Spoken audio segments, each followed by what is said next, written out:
Hello student, welcome to my channel PFT institute. आज हम class 12th math की exercise 4.2 को इस एक वीडियो में हल करेंगे। ये वीडियो आपके लिए बहुत इंपॉर्टेंट होने वाली है। इस वीडियो को आखिर तक जरूर देखें। पहला क्वेश्चन दिया हुआ है, दिए गए शीर्ष बिंदुओं वाले त्रिभुजों का क्षेत्रफल ज्ञात कीजिए। किसी त्रिभुजों के शीर्ष के बिंदु दिए हुए हैं और हम उन त्रिभुज का क्षेत्रफल ज्ञात करना है। यहाँ तीन बिंदु दिए हुए हैं 1 0 6 0 और 4 3। त्रिभुज के तीन शीर्षों के बिंदु दिए हुए हैं। कोई भी एक त्रिभुज है, उस त्रिभुज के जो शीर्ष हैं ए बी सी, उनके बिंदु हमें दिए हुए हैं 1 0 और 6 0 और 4 3। ये हमें बिंदु दिए हुए हैं और इस त्रिभुज का क्षेत्रफल ज्ञात करना है।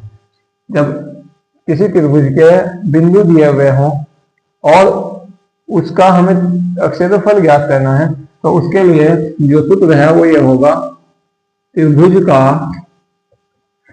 क्षेत्रफल बराबर 1/2 x1 x2 x3 y1 y2 y3 1 1 और 1।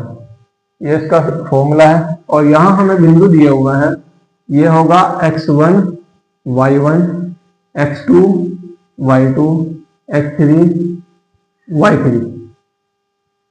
1/2 इस सारणी के अंदर x1 की जगह x1 का मान रखेंगे 1, x2 की जगह x2 का मान 6 और x3 के लिए x3 का मान, x3 की जगह x3 का मान 4।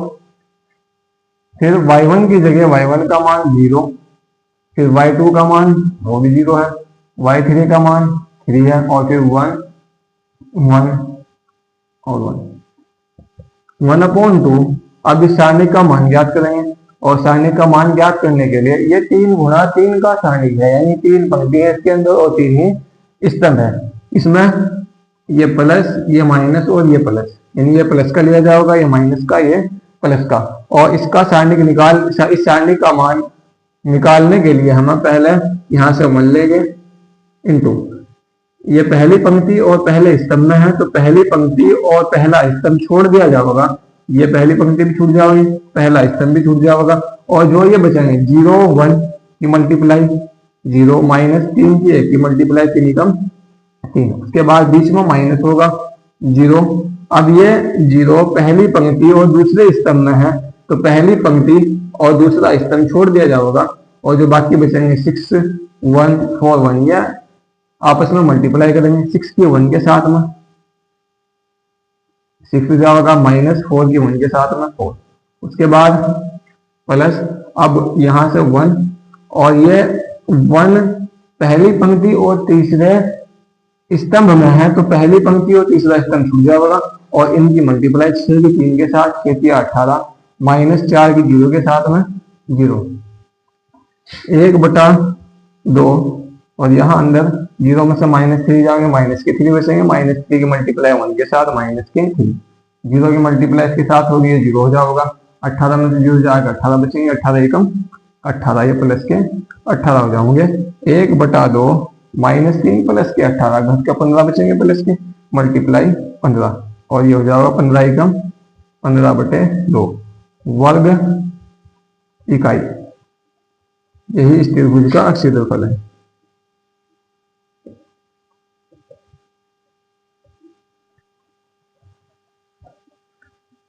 क्वेश्चन सेकंड, दर्शाइए कि बिंदु ए बी सी समरेख है।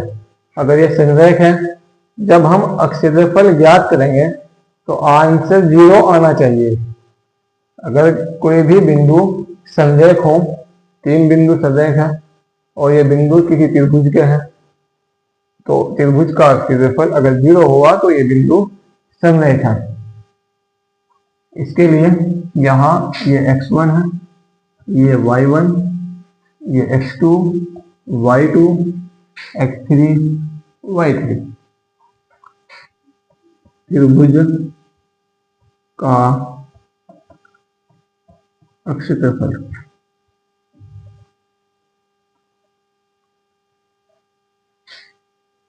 1/2 x1 x2 x3 y1 y2 y3 1 1 1 1/2 into x1 a है, x2 b है और x3 c है। y1 b प्लस c है, y2 c प्लस a है और y3 a प्लस b है और ये 1 1 1। इसका सारणी करने से पहले हम इसमें एक ऑपरेशन लगाएंगे। कैसे? हम यहाँ एक स्तंभ को ऐसा बनाएंगे कि उसमें से वो कॉमन ले सके। यहाँ बीच में जो स्तंभ है b प्लस सी प्लस ए प्लस बी है, इसे सेम बना दो जिससे कि फिर ये कॉमन आ सके और फिर हम सारणी को आसानी से कर सके। उसके लिए अगर हम पहले स्तंभ को और दूसरे को आपस में जोड़ दें और वो जो आंसर आएगा उसे हम दूसरे के साथ में की जगह लिखा है, तो यहाँ होगा अगर इसे जोड़ेंगे a plus b plus c, b plus c plus a, यानी ये भी a plus b plus c हो जाएगा और फिर यहाँ a plus b plus c, तो तीनों ये सेम आ जाएंगे। इसलिए हम C2 टेस्ट करेगा C1 प्लस C2 पर। इसका मतलब ये है कि अगर हम C1 C2 को जोड़ेंगे जो आंसर आएगा वो C2 की जगह लिखा जाएगा, जो C1 और C3 है वो सेम लिखे जाएंगे। यानी इस तरह से होगा 1/2 इंटू C1 सेम रहेगा, जो ये जुड़ेगा ये C2 की जगह लिखा जाएगा। जब इसे हम जोड़ेंगे यहाँ से a प्लस बी प्लस सी, ये जुड़ जाएगा, ये भी a प्लस बी प्लस सी, ये जुड़ेगा तब भी a plus b plus c और ये भी सेम लिखा जाएगा 1/2 a b c। यहाँ हमें चेंज क्या करना है, C2 की जगह C1 प्लस C2, यानी C1 और C2 दोनों को जोड़ने के बाद तब लिखना है। जब हम C1 और C2 को जोड़ेंगे तो a plus b plus c, a plus b plus c, a plus b plus c, और इस कॉलम में से यानी इस स्तंभ में से हम a प्लस बी प्लस सी को कॉमन लेंगे। यहाँ 1/2 a plus b plus c और अंदर बचेगा a b c और इसकी जगह 1 1 और 1, यहाँ भी 1 1 और 1। अब इस सारणी का मान निकालेंगे और ये होगा 1/2 into a plus b plus c. और इस सारणी का मान जब निकालेंगे पहले हमें a लेना पड़ेगा, a इंटू ये पहली पंक्ति और पहले स्तंभ में है तो ये पहली पंक्ति भी छूट जाएगी और पहला स्तंभ भी छूट जाएगा, यानी ये भी छूट जाएगा और ये भी, ये बचेगा सिर्फ तो 1 की 1 के साथ मल्टीप्लाई करेंगे 1 ही आएगा, माइनस फिर 1 की 1 के साथ मल्टीप्लाई होगी, ये भी 1 ही होगा। उसके बाद बीच में माइनस आएगा क्योंकि ये प्लस का लिया जाएगा, ये माइनस का, ये प्लस का, तो यहाँ 1 होगा और अंदर बचेगा यहाँ से ये 1 पहली पंक्ति और दूसरे स्तंभ में है तो ये छूट जाएंगे b के 1 के साथ में, b की 1 के साथ में मल्टीप्लाई की जाएगी b होगा, माइनस फिर c की 1 के साथ में की जाएगी तो ये c हो जाएगा। उसके बाद फिर इससे अगला जो स्टेप है वो प्लस का, यानी कि 1 प्लस का, और ये इसके अपॉन के छूट जाएंगे और यहाँ b के 1 के साथ में b, फिर माइनस c के 1 के साथ में c। 1/2 into a plus b plus c और ये हो जाएगा 1 में से 1 गया 0, तो 0 हो जाएगा यहाँ से। इसकी मल्टीप्लाई अंदर की जाएगी -1 की b के साथ में, -1 की b के साथ में करेंगे तो माइनस के b, -1 के c के साथ में तो प्लस के c, यहाँ से 1 की मल्टीप्लाई अंदर प्लस के b और माइनस के c, minus b plus b 0 plus c plus c 0, तो 1/2 into a plus b plus c और इंटू 0, तो ये 0 हो जाएगा। यही हमें दर्शाना था। तो बिंदु ए बी सी, बिंदु ए बी व सी संरेखण।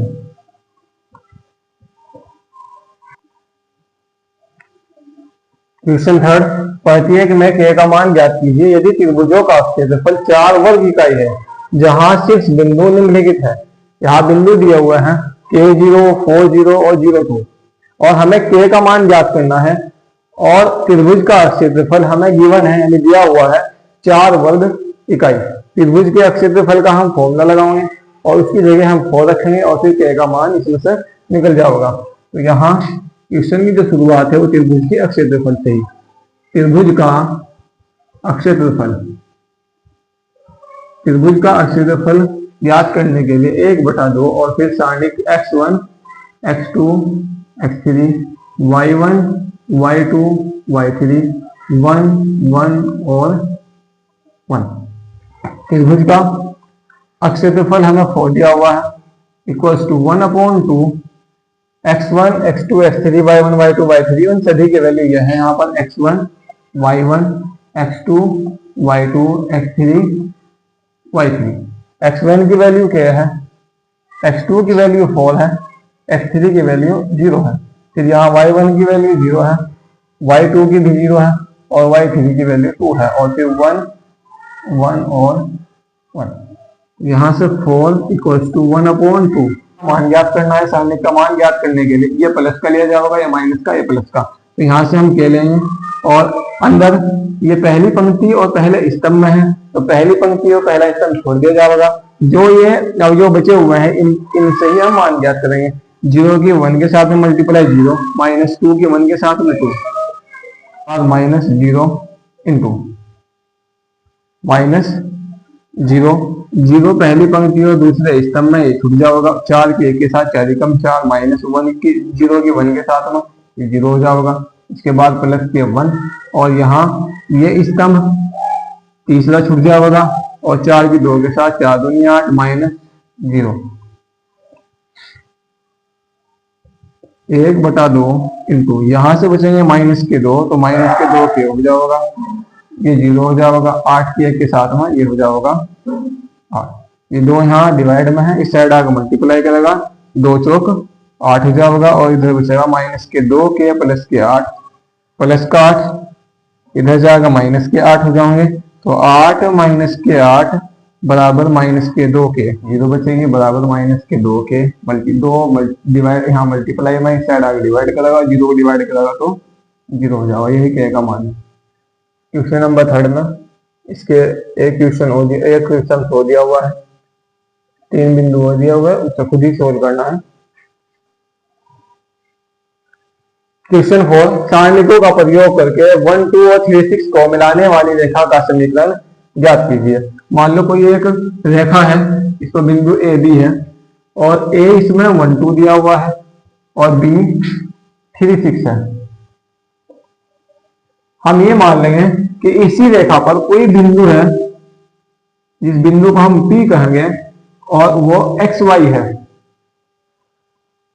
तो ये संरेख होंगे क्योंकि ये एक ही रेखा पर है इसलिए ये संरेख होंगे। और अगर बिंदु संरेख हो तो त्रिभुज का क्षेत्रफल 0 होगा, यानी त्रिभुज ABP, त्रिभुज ABP का क्षेत्रफल 0 होगा और यहां से हम समीकरण ज्ञात करेंगे। माना बिंदु A 1, 2 और बिंदु B 3, 6 को मिलाने वाली रेखा पर कोई बिंदु P XY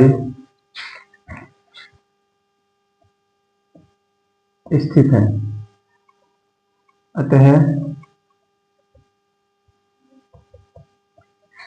बिंदु ABP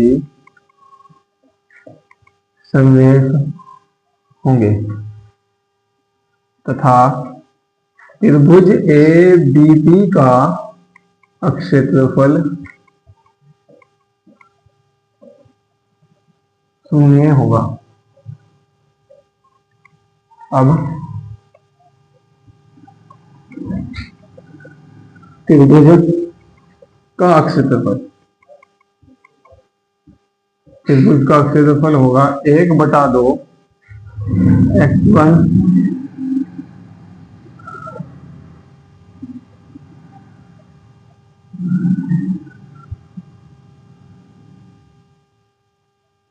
x2 x3 y1 y2 y3 1 1 1 1/2 x1 x2 x3, ये x1 की वैल्यू होगी, ये y1 की, ये x2 की वैल्यू, ये y2 की वैल्यू, और इसे हम x3 और y3 कहेंगे। तो x1 की वैल्यू 1 है, x2 की वैल्यू 3 है और x3 की वैल्यू x है। उसके बाद y1 की वैल्यू 2 है, y2 की वैल्यू 6 है और y3 की वैल्यू y है, और फिर 1 1 और 1। त्रिभुज का क्षेत्रफल 0 होगा।